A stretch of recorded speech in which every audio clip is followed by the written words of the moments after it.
Voici le corrigé des exercices du chapitre 10, évolution spontanée d'un système chimique.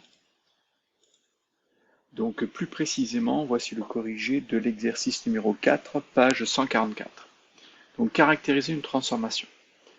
À 50,0 ml d'une solution de nitrate d'argent telle que la concentration en ion argent Ag+, vaut 1,010 puissance moins 2 mol par litre, sont ajoutées plusieurs fois une masse M0 de 20 mg de sulfate de fer, FeSO4. Ces ajouts se font sans variation de volume, de l'argent Ag solide et des ions Fe3+, se forment.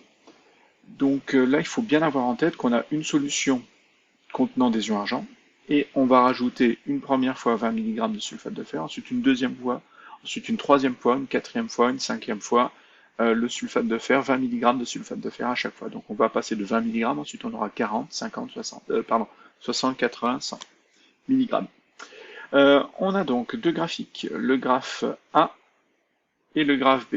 Le graphe A et le graphe B indique l'évolution des quantités des différentes espèces en fonction de la masse M introduite en sulfate de fer. Donc, je fais varier la quantité de sulfate de fer. Je mets 20 mg, ensuite 40, ensuite 60, ensuite 80. Alors en fait, je mets 20 mg, j'en rajoute 20, j'en rajoute 20, j'en rajoute 20, j'en rajoute 20. Pareil ici. Et on peut lire ici les quantités de matière d'ion Fe2+, d'ion argent, d'argent et d'ion Fe3+. Écrire l'équation de la réaction. Donc là, en données, on a des couples qui nous sont donnés. Je vois que je passe de l'un à l'autre sans échange de H+, mais plutôt avec des échanges d'électrons. Donc ce sont des couples d'oxydoréduction. Donc je vais commencer par écrire le premier couple, Ag plus Ag, en sachant que je regarde l'espèce qui a été introduite au départ et je vois que ce sont les ions Ag+. Donc je souligne les ions Ag+, et je commence par écrire la demi-équation par Ag+. Ensuite, à gauche, on a l'oxydant, à droite, on a le réducteur. Les électrons sont toujours du côté de l'oxydant. Donc c'est Ag++ plus électron donne Ag. Ensuite, on regarde si on est équilibré. J'ai bien un argent, donc c'est équilibré.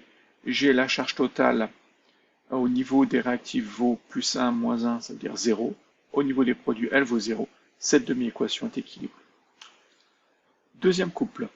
Fe3+, Fe2+, en sachant que ce que je vais introduire, c'est du sulfate de fer 2, c'est-à-dire ici un solide qui va se dissoudre en deux ions, des ions sulfate et des ions fer 2, Fe2+.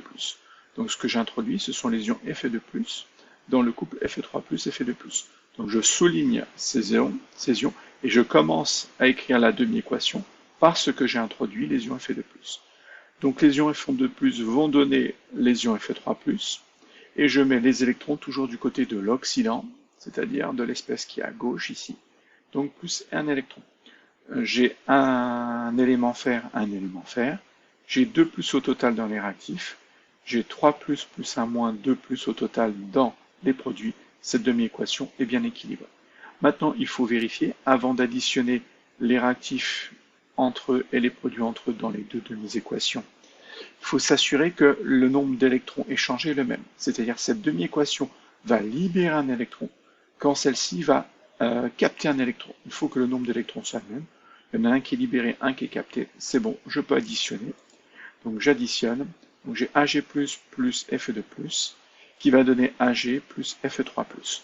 La double flèche apparaît. Nous sommes dans un chapitre où on parle de réaction totale ou non totale. Donc la réaction non totale, c'est que la réaction peut se faire dans les deux sens. Et quand on ne sait pas, on va avoir tendance à le mettre cette double flèche, et on va le confirmer. Et dans ce cas, et si ce n'est pas le cas, on viendra modifier, mettre une simple flèche et la réaction est totale de gauche à droite.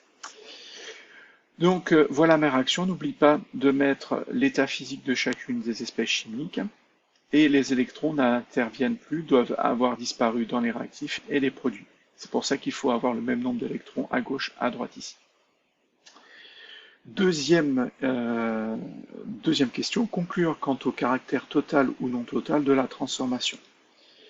Donc si la transformation est non totale, tous les réactifs et produits doivent être présents à l'état final. c'est l'une des définitions, c'est quand la réaction est non totale, mais à la fin de la réaction s'arrête sans que l'un des réactifs ait été totalement consommé, c'est-à-dire il n'y a pas de réactif limitant, et du coup, tous les réactifs et les produits doivent être présents à l'état final.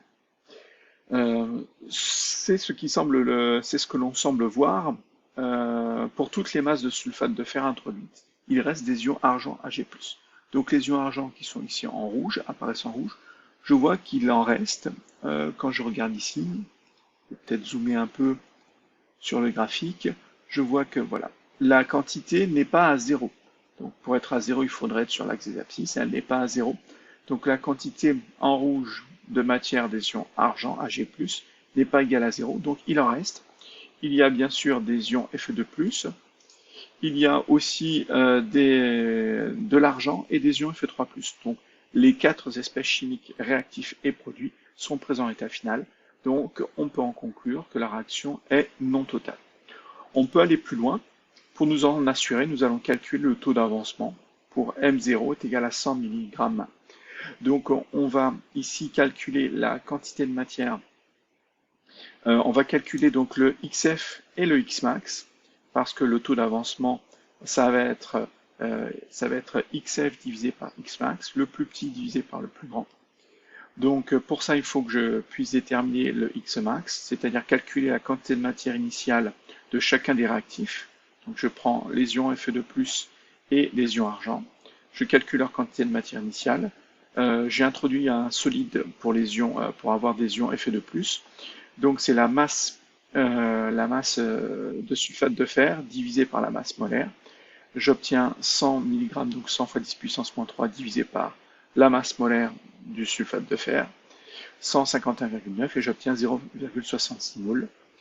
La quantité de matière initiale des ions argent Ag+ introduite, j'ai une concentration du argent de 1,10-2 mol par litre, en sachant que j'ai une solution de 50,0 ml.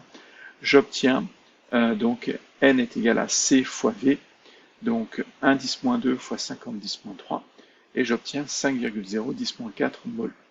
Donc ici, je vois que le réactif limitant sera les ions argent, parce que la quantité est la plus faible, et qu'en fait, pour vraiment les comparer, il faut diviser chacune de ces quantités de matière initiale par son nombre stoichiométrique. Donc le lion argent a un nombre stoichiométrique de 1, l'ion fer a un coefficient stoichiométrique de 1, donc et il faut prendre le résultat le plus petit, donc 5,10-4 divisé par 1 ou 0,66 divisé par 1. Ça reste 5,10-4, donc le réactif limitant, ce sont bien les ions argent. Donc le Xmax sera égal à 5,0 fois 10 puissance moins 4. Ensuite, je vais déterminer le XF. Le XF, ça va être égal finalement à la quantité de matière finale des ions argent, pas des ions argent, de l'argent, ou la quantité de matière finale du fer. Donc en faisant un tableau d'avancement, on voit que XF, ça va correspondre à vu que leurs nombres stoichiométriques sont 1 aussi pour tous les deux, ça va correspondre à la quantité de matière finale des produits, parce que leurs nombres stoichiométriques seront égaux à 1. S'il y avait un nombre stoichiométrique de 2 ou de 3, il aurait fallu faire la quantité de matière finale des ions de l'argent divisé par son nombre stoichiométrique, la quantité de matière des ions fer, 3+, divisé par son nombre stoichiométrique. Mais là, c'est 1, donc pas de souci. Donc je vais aller lire la valeur ici, donc c'est la valeur ici que je lis. Donc on voit que, grosso modo, par lecture approximative, parce qu'il manque des graduations, que j'obtiens 4,7 fois 10 puissance moins 4 mol, donc vu que j'ai des millimoles ici. Donc je lis donc cette quantité de matière et j'obtiens XF.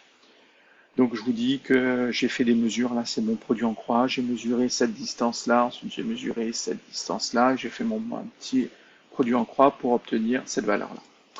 Ça veut dire que je peux calculer mon taux d'avancement, qui sera égal à XF divisé par Xmax, c'est-à-dire 4,7 10-4 divisé par 5 10-4, et j'obtiens un taux d'avancement de 0,94. À partir du moment où le taux d'avancement est inférieur à 1 strictement, alors la réaction est non totale. Je vous rappelle qu'il faut que le taux d'avancement soit égal à 1 pour que la réaction soit totale.